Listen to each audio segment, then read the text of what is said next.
Maintenant, on va regarder la même situation en utilisant un tableau à double entrée. On est dans un contexte où on a deux issues pour chacun des événements. Soit je suis dans A, soit je suis dans A bar, et je vais regarder son total. Soit je suis dans B, soit je suis dans B bar, et je suis dans son total. La première chose à remplir, en fait, c'est cette case ici, puisque le total de total, ça correspond au nombre d'éléments total dans l'univers qu'on va noter avec l'élément cardinal de oméga. En fait, un tel tableau, en général, on le complète avec le nombre d'éléments. Compter le nombre d'éléments, je vous rappelle, ça se note cardinal de oméga. Si on lit verticalement, ici, c'est le total de A, donc ça va être cardinal de A. Colonne verticale ici, on aura cardinal de A bar. Au niveau horizontal, pareil, le total de B se notera cardinal de B. Et ici, le total se notera cardinal de B bar. Pour vérifier déjà si nos calculs seront justes, on sait que si je fais la somme verticalement de B avec B bar, le nombre d'éléments, je dois tomber sur le total. Et la somme de cardinal de A avec cardinal de A bar, je dois tomber aussi sur cardinal de oméga. À l'intérieur de cela, qu'est-ce qui va se passer? C'est que ici, je suis dans l'intersection de une colonne avec une ligne. Donc, je dois avoir la réalisation de A et B, et le et se traduit avec l'intersection.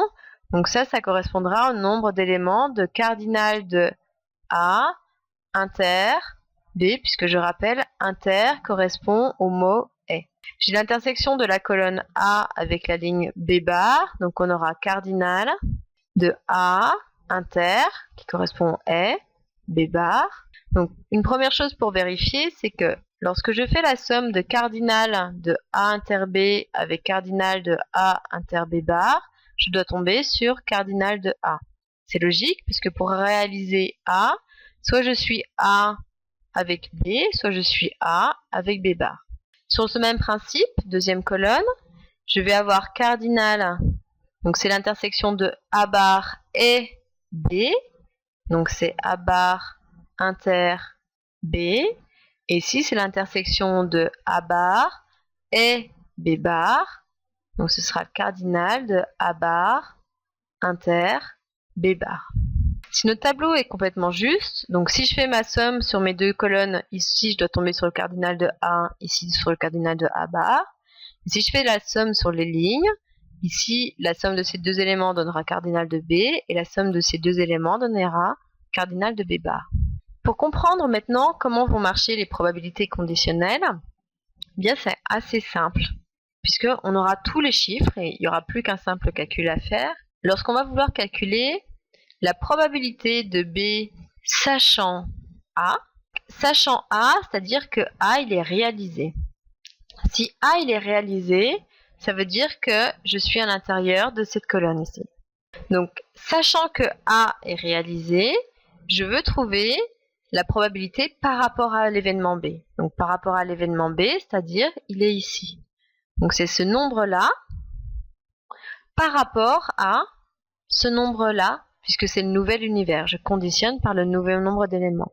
Donc, on va devoir calculer cardinal de A inter B sur cardinal de A. À l'intérieur de cette même colonne, je vais avoir une deuxième probabilité conditionnelle qui va être facile à calculer.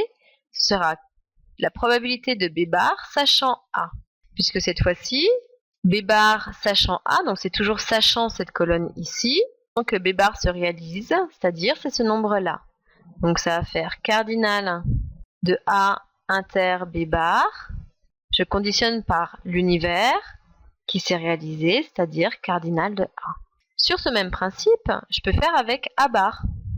Si on veut calculer la probabilité que B se réalise, sachant que A bar est réalisé, donc à l'intérieur de cette colonne A bar, donc sachant que A bar est réalisé, c'est-à-dire que je vais conditionner maintenant par ce nouvel univers, donc je vais diviser par ce nombre d'éléments-là, je veux que B soit réalisé. Donc que B se réalise, c'est ce nombre qui est là. Donc ce sera cardinal de A bar inter B.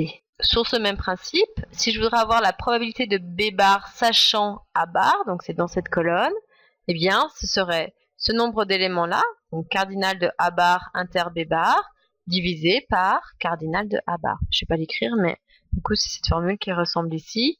avec B bar ici. Donc c'est vrai qu'avec un tableau à double entrée, c'est assez simple de trouver les probabilités conditionnelles. Et c'est d'autant plus simple qu'on a toutes les données. Alors que pour l'arbre conditionnel, je n'ai que les probabilités conditionnelles par rapport à A, parce que lui, il est réalisé.